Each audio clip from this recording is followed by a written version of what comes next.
आज निगरान वफाकी वजीर दाखिला सरफराज बुगटी ने कहा है कि स्मगलिंग में मुलव्वस अफराद के खिलाफ जो है वो कोर्ट मार्शला होगा, कानूनी कार्रवाई बहुत सख्त होगी। और दूसरा उन्होंने कहा है कि ये जो सिक्योरिटी एजेंसियां हैं, इनकी नाक के नीचे जो है वो स्मगलिंग होती है। और सेकंड जो है वो आज इमरान खान की 9 मुकदमात में जमानतें जो हैं वो उसकी दरखास्तें जो हैं उसके फैसले को कलअदम करार दे दिया गया है इस्लामाबाद हाई कोर्ट की जानिब से।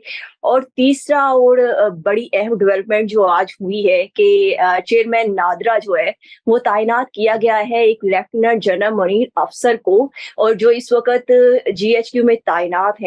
अंदर की बात क्या है, इसी वाले से आज हम जानेंगे मुजम्मिल साहब से। अस्सलाम वालेकुम मुजम्मिल साहब। अस्सलाम वालेकुम जी, क्या हाल है? ठीक ठाक हैं? अल्लाह का शुक्र। मुजम्मिल साहब ये बताएं कि ये जो सरफराज बुगटी साहब आज बोले निगरान वफाकी वजीर दाखिला कि ये जो भी अफराद शामिल होंगे इसमें स्मगलिंग में, उनके खिलाफ जो है वो कानूनी कार्रवाई होगी। और उन्होंने कहा कि ये स्मगलिंग जो है वो ट्रकों में नहीं होती, ये एजेंसियों की सिक्योरिटी एजेंसियों की नाक के नीचे होती है। आपने हमें एक प्रोग्राम में अंदर की बात बताई थी जिसमें आपने हमें बताया था कि क्रैकडाउन हो रहा है स्मगलिंग करने वाले अफराद के खिलाफ। तो मुजम्मिल साहब आगे क्या होगा और अंदर की बात क्या है? देखिए, मेरी बात सुने। ये जो स्मगलिंग के खिलाफ क्रैकडाउन है, इसके बहुत मुस्बत नताइज आए हैं। आप देखें, इंटरबैंक में 340 से शुरू हुआ हुआ डॉलर 286 पे आ गया है, हम्म। और उसी की वजह से कुछ पेट्रोल भी सस्ता हुआ है। ईरानी पेट्रोल की स्मगलिंग रोकी गई है।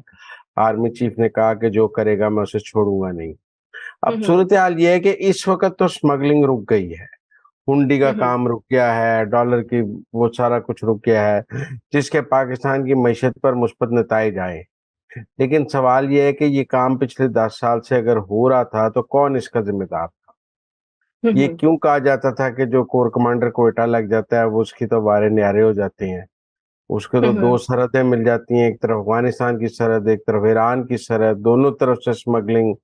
इधर चमन का बॉर्डर भी चल रहा होता है, उधर ताफ्तान भी चल रहा होता है, तो लंबी सरहदें, तो कोर कमांडर कोयटा की मौजें होती हैं अगर वो लग जाए। फिर एफ क्यों हम्म। कहा जाता था कि जो एफसी में लग जाए और जो इधर लग जाए उसकी मौजें हैं। तो कहीं ना कहीं फौज को अपने अंदर ये स्मगलिंग के हवाले से एहतसाब करके अवाम को बताना होगा। ये हम्म। सिर्फ ये नहीं है कि आपने आज बंद कर दिया है तो इसके नतीजे में ठीक है। ये जो पाकिस्तान का नुकसान हुआ है, इसके जिम्मेदार भी तो पाकिस्तान के हसास इदारे, और ये सिक्योरिटी अफसरान, ये जो अरबपति हुए हैं इन बॉर्डर्स पे लगकर, जो बॉर्डर हम्म। की तैनातियों से अरबपति और करोड़पति हुए हैं, उनका हम्म। एहतसाब कौन करेगा? उनसे ये लूटी हुई दौलत मुल्क को वापस कौन दिलाएगा? मतलब ये जो पापा जॉन के पिज़्ज़े जो आए हैं वो भी तो कोयटा लग के ही आए थे ना। और अब भी जो लुई वुइटन की बेल्टें हैं वो भी कोयटा से ही नजर आ रही हैं तो जब लुई वुइटन की बेल्टें और पापा जॉन के पिज़्ज़े कोयटा में ही क्यों नजर आते हैं? कोयटा की हम्म। तैनाती में इतना पैसा क्यों है? पेशावर की तैनाती में भी बहुत पैसा है। वो कहते हैं इंडियन बॉर्डर से तो कोई स्मगलिंग नहीं है, बाढ़ लगी हुई है। स्मगलिंग तो सारी इस वक्त अफगानिस्तान और ईरान के साथ है। और क्या ये पाकिस्तान की फौज और अस्करी इदारों और हसास इदारों की मर्जी के बगैर तो नहीं हो सकती? और अगर आज तक हो भी रही थी तो उनकी मर्जी से हो रही थी। ये हम्म। सरफराज बुगटी ने ठीक कहा है, आपने जरा फिक्रा गलत बोला है। उन्होंने कहा ये ऊंटों पे नहीं होती, ट्रकों पे होती है। और ट्रक फौज की मर्जी के बगैर तो नहीं सरहद से इधर से उधर जा सकते। हजारों ट्रक पेट्रोल के इधर से उधर जाते हैं, ट्रांजिट लोड का इधर से उधर जाता है। तो ये सब जो बॉर्डर पे खड़े हमारे अफसरान है उनकी मर्जी से ही होता है ना। ये उनकी मर्जी के बगैर तो ट्रक इधर से उधर नहीं जा सकते हैं, मैं नहीं मानता। वो कोई रात को सो जाते हैं और हजारों ट्रक इधर आ जाते हैं और सुबह उधर चले जाते हैं। मेरा मतलब है रात को भी फौज जाग रही होती है, दिन को भी जाग रही होती है। तो अब जब इस स्मगलिंग को मुजम्मिल रोकने साहब की, ये जो अभी लोग मुलविस है स्मगलिंग में, सिर्फ इनके खिलाफ ही कार्रवाई क्यों? वो जो पहले थे उनके खिलाफ क्यों नहीं? जो पहले हाजिर सर्विस थे बिल्कुल और उनके हाजिर खिलाफ सर्विस से होनी जो पहले चाहिए। आर्मी थे उनमें ये क्यों नहीं आया? देखिए, मैं समझता हूँ कि उनके खिलाफ कार्रवाई जब तक नहीं होगी तब तक एहतसाब का अमल मुकम्मल नहीं होगा। आप अब पाकिस्तान का जो हम्म।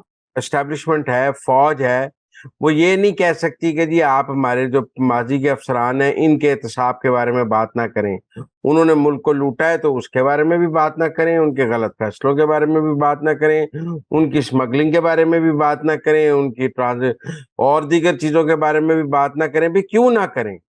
آپ احتساب کر کے ان کو قوم کے سامنے کٹہرے میں کھڑا کریں، آپ پاپا جان پیزا کو بھی کھڑا کریں اور لوئی وٹون کی بیلٹ کو بھی کھڑا کریں کہ یہ کہاں سے آئی بھی آپ کے پاس، آپ کی تنخواہ کتنی ہے اور بیلٹ کتنے کی ہے جو آپ نے پہنی ہوئی تھی۔